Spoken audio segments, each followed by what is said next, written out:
Hello students, good evening all of you and welcome to the classes. आज session number 4 होने वाला है। Pedagogy के कुछ क्वेश्चन आज के सेशन में हम लोग कंप्लीट करेंगे।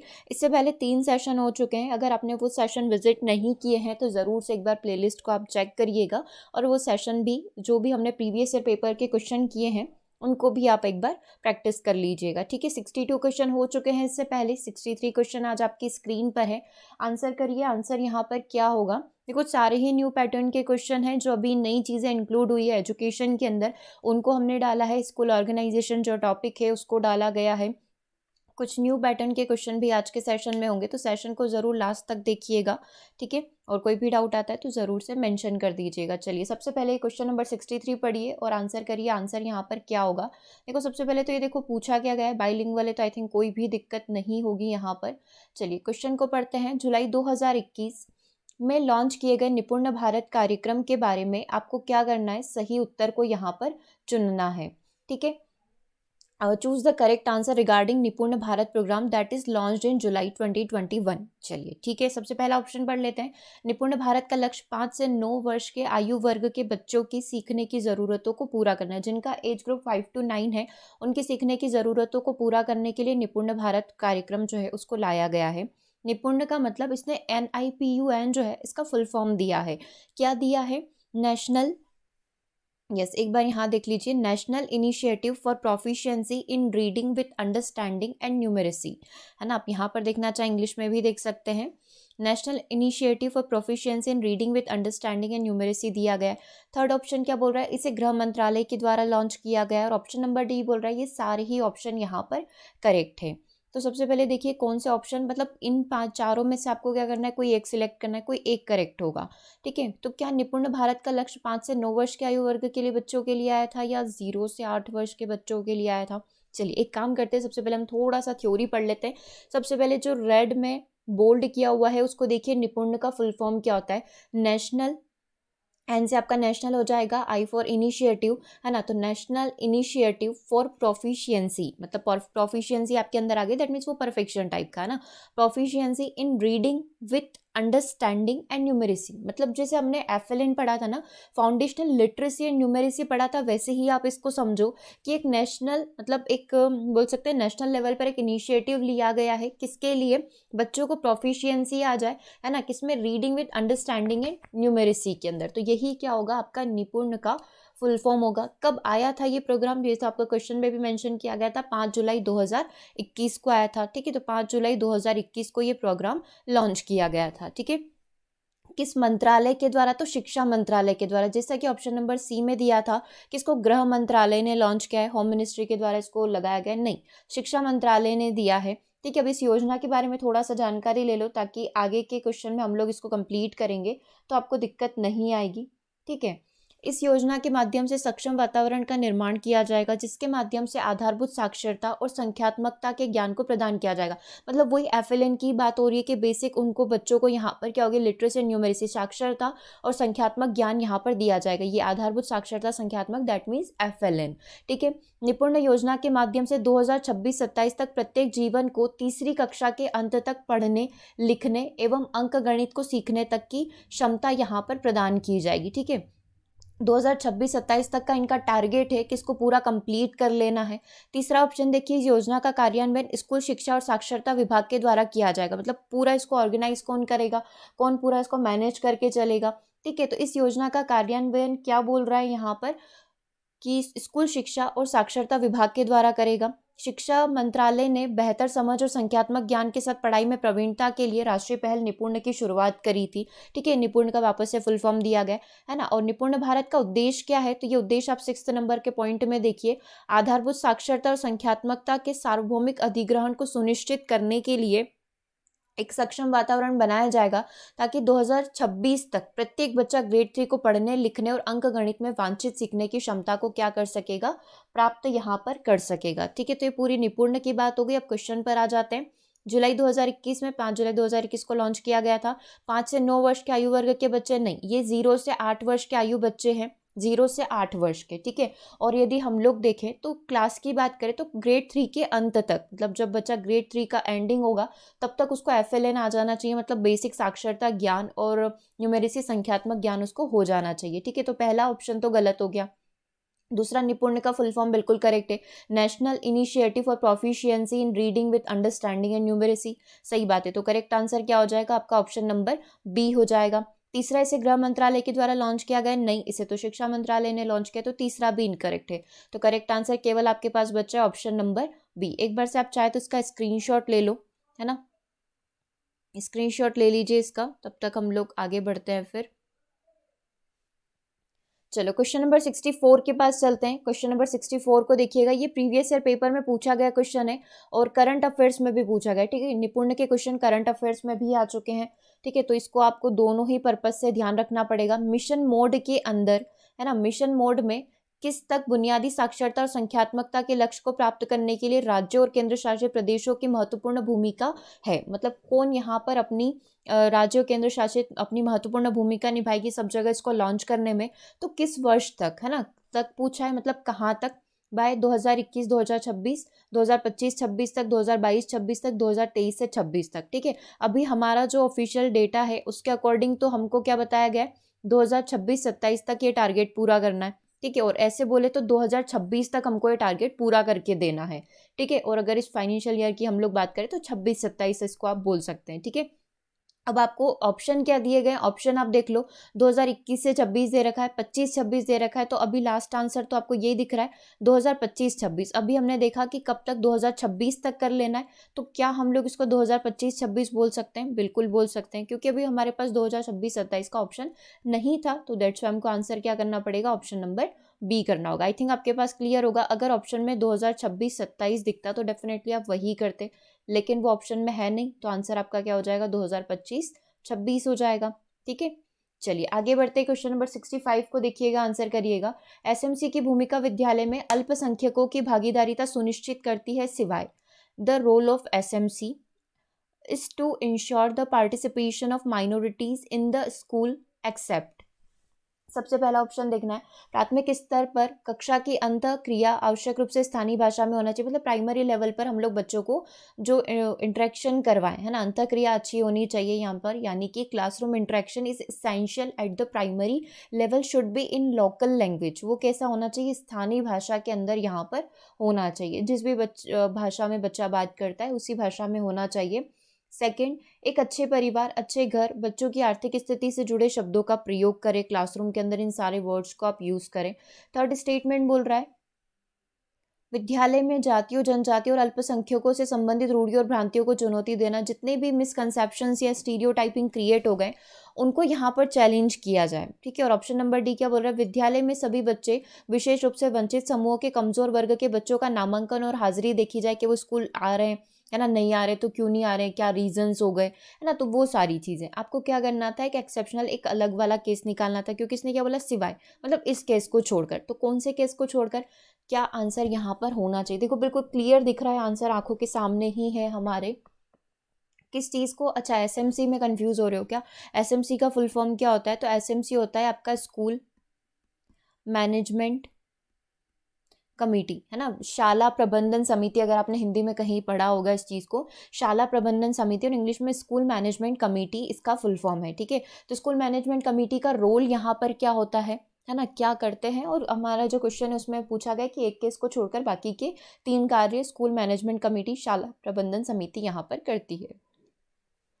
लगा दें ऑप्शन नंबर बी आंसर, क्योंकि आंसर तो यही होगा। एक अच्छे परिवार, एक अच्छे घर और बच्चों की आर्थिक स्थिति से जुड़े शब्दों का प्रयोग करना, कि वो बच्चा कितना अमीर है, तुम इतने गरीब क्यों हो, उसके पापा इतने वो हैं, तो ऐसे शब्दों का प्रयोग हम लोग स्कूल के अंदर नहीं कर सकते, है ना। तो ये भागीदारिता सुनिश्चित करने का कार्य किसका होगा, एसएमसी का होगा, ठीक है। ये एसएमसी ये तीनों कार्य करेगी, किसको छोड़कर, इस चीज को छोड़कर। तो करेक्ट आंसर क्या हो जाएगा आपका, ऑप्शन नंबर बी हो जाएगा। चलिए 66 के पास चलते हैं, आंसर करिएगा। परिचालन तर्क के संबंध में 3 माउंटेन टास्क को किसने दिया है? In the context of operational reasoning who develop the 3 mountain task. अच्छा 3 माउंटेन टास्क को सुनकर कुछ याद आपको आ गया होगा, है ना। एक बच्चा बैठा हुआ है, उसके सामने एक डॉल रखी हुई है, ठीक है, ये डोल आप मान लो, है ना, ऐसी डोल रखी हुई है, बीच में टेबल यहाँ पर है, उसके ऊपर जो है एक 3 माउंटेन बना रखे हैं। ठीक है, अगर कुछ थ्योरी हमें याद आ रही है तो। ठीक है, ये टेबल है हमारी, इसके ऊपर ऐसे 3 माउंटेन्स बना रखे थे, है ना, और सामने जो है ये तो एक बच्चा बैठा हुआ है और यहाँ पर एक डॉल को रखा हुआ है। ठीक है, एक डोल को यहाँ पर रखा हुआ है। अब ये पूछा गया है आपसे, सिर्फ इतना सा पूछा था कि 3 माउंटेन टास्क किसने दिया है, और ये भी कि ऑपरेशनल रीजनिंग, मतलब ये बात हो रही है आपकी कंक्रीट ऑपरेशनल स्टेज की, है ना, या फिर आप इसको बोल लीजिए हिंदी में मूर्त संक्रियात्मक अवस्था की, है ना, मूर्त संक्रियात्मक अवस्था की यहाँ पर बात हो रही है। तो क्लियर हो ही गया कि जिन पियाजे ने ये बात करी है।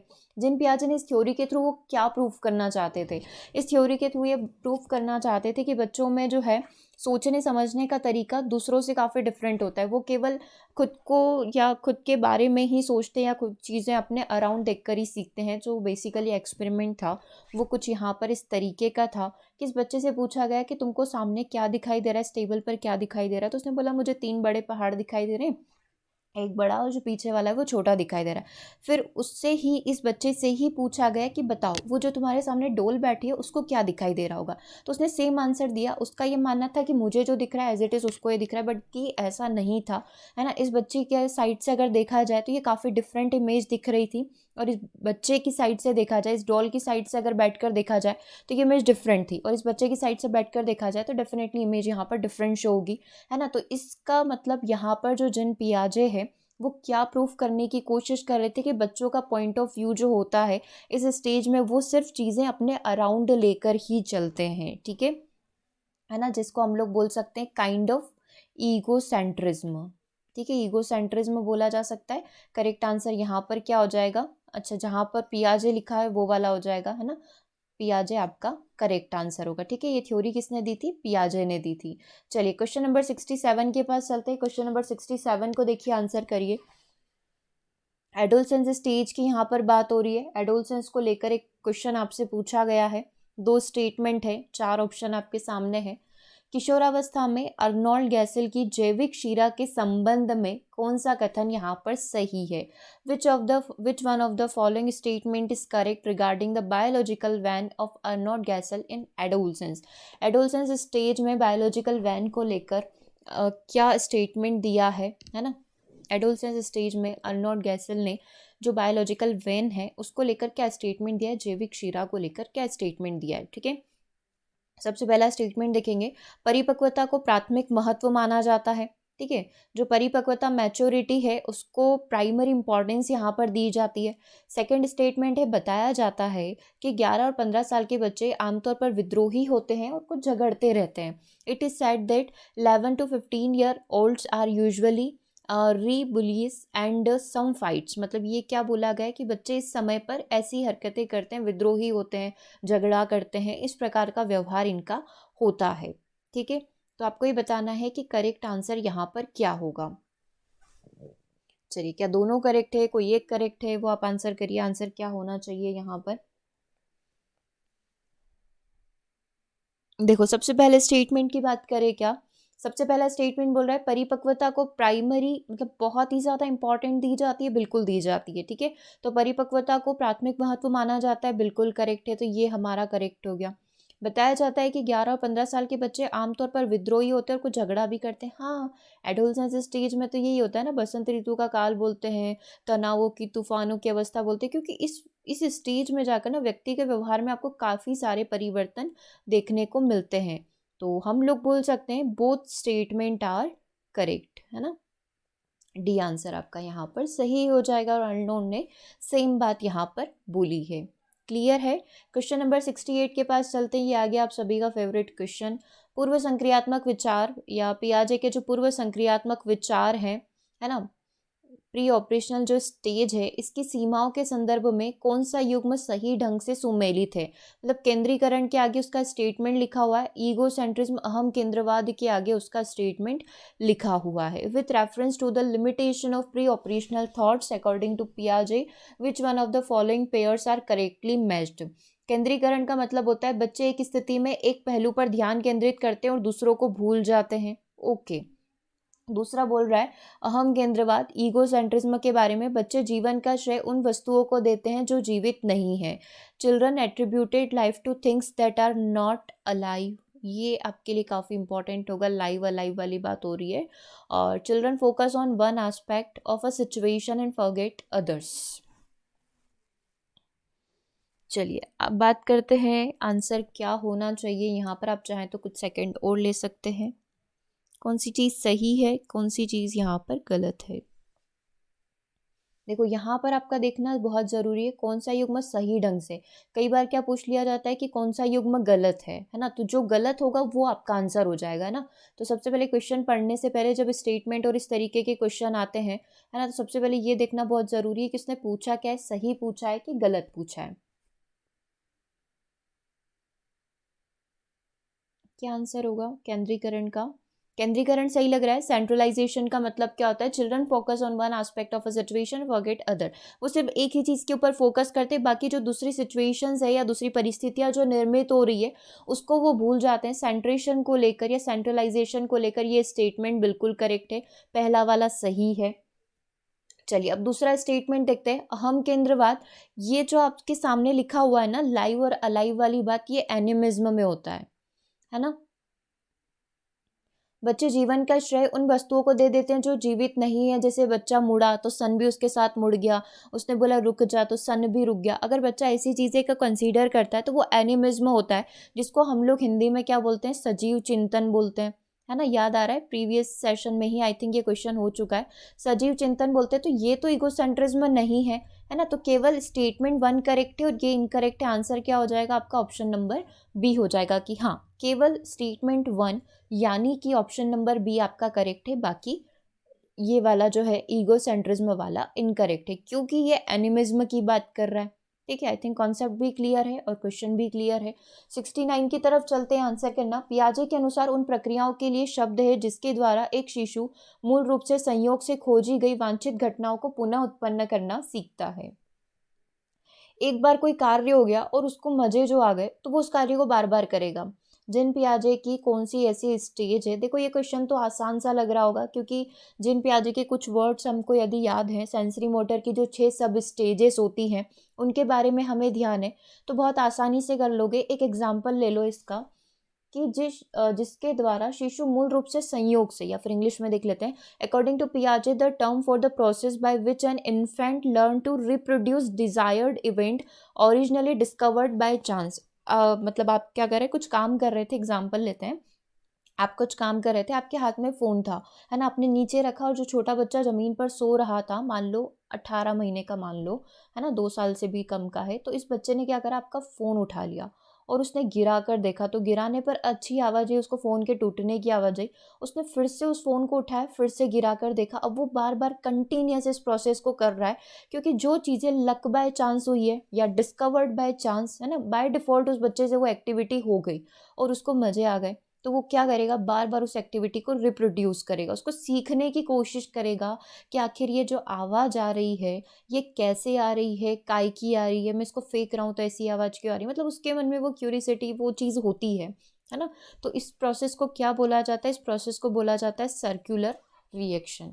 अच्छा, इसमें अगर आपको ये चीज़ नहीं ध्यान थी, बाय डिफ़ॉल्ट हमने नहीं पढ़ी ये चीज़, या फिर हमने ध्यान नहीं रखा, याद नहीं आ रही है, तो ये दोनों शब्द तो पियाजे ने यूज़ करे ही नहीं, और यहीं से हिंट मिल गई कि पियाजे की थ्योरी की ही कोई एक वर्ड होगा। ठीक है, अगर आप इसको श्रृंखला अभिक्रिया देखें तो चेन रिएक्शन नहीं, लेकिन हमने यहाँ पर सीरिएशन पढ़ा है, तो उसको भी हम लोग श्रृंखला ही बोलते हैं हिंदी में, और इंग्लिश में आप इसको ट्रांसलेट करें तो चेन बोल सकते हैं। तो सीरिएशन और चेन का मतलब क्या होता है कि कोई भी चीज़ यहाँ पर एप्लीकेबल है तो वो उसके आगे भी लगेगी, है ना। जैसे कि एक एग्जाम्पल कि बच्चा कुछ भी एक्टिविटी कर रहा है तो वो उसी एक्टिविटी को आगे भी लगा पा रहा है, तो वो सीरिएशन होता है। जैसे कि बच्चा यहाँ पर जो है कुछ लॉजिक्स निकाल रहा है ना, कोई एक्टिविटी को उसने यहाँ पर अप्लाई करा और वो उसको आगे भी अप्लाई कर रहा है, मतलब एक लॉजिक को सब जगह अप्लाई कर रहा है, मतलब उसने क्या कर लिया, सीरिएशन यहाँ पर कर लिया है ना। तो केवल 2 ही वर्ड थे, 2 में से आपको आंसर सिलेक्ट करना था। आंसर क्या बना, ऑप्शन नंबर 1। और ऐसा भी हो रहा है कि वो बार बार उस एक्टिविटी को रिप्रोड्यूस कर रहा है,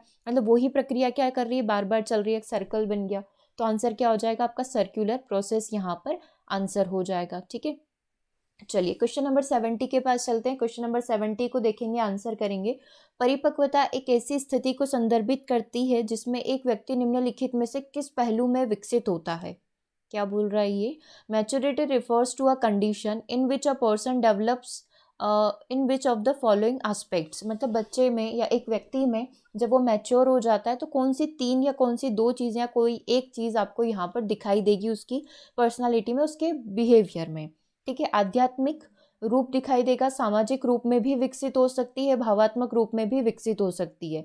परिपक्वता एक ऐसी स्थिति है जो इसको संदर्भित करती है जिसमें एक व्यक्ति निम्नलिखित में से किस पहलू में विकसित होगा। मतलब मैच्योरिटी में व्यक्ति में कौन सा डेवलपमेंट आपको दिखाई दे सकते हैं, है ना। स्पिरिचुअल क्वालिटी, सोशल, इमोशनल, कौन सी क्वालिटी या कौन सी डेवलपमेंट आपको दिखाई देगा।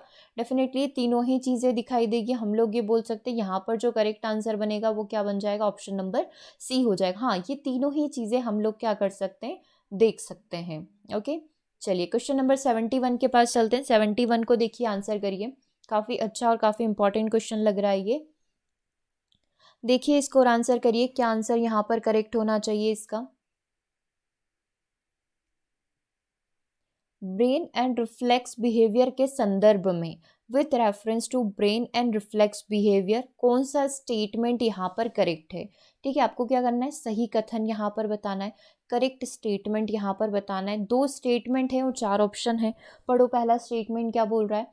गर्भाधान के लगभग 2 सप्ताह के बाद मस्तिष्क धीरे धीरे लंबी खोखली नली से कोशिकाओं के एक गोलाकार द्रव्यमान में विकसित हो जाता है। ठीक है, कंसेप्शन की बात की गई कि 2 वीक के बाद, 2 सप्ताह के बाद यहाँ पर जो ब्रेन है gradually develop from a long hollow tube into a spherical mass of sales.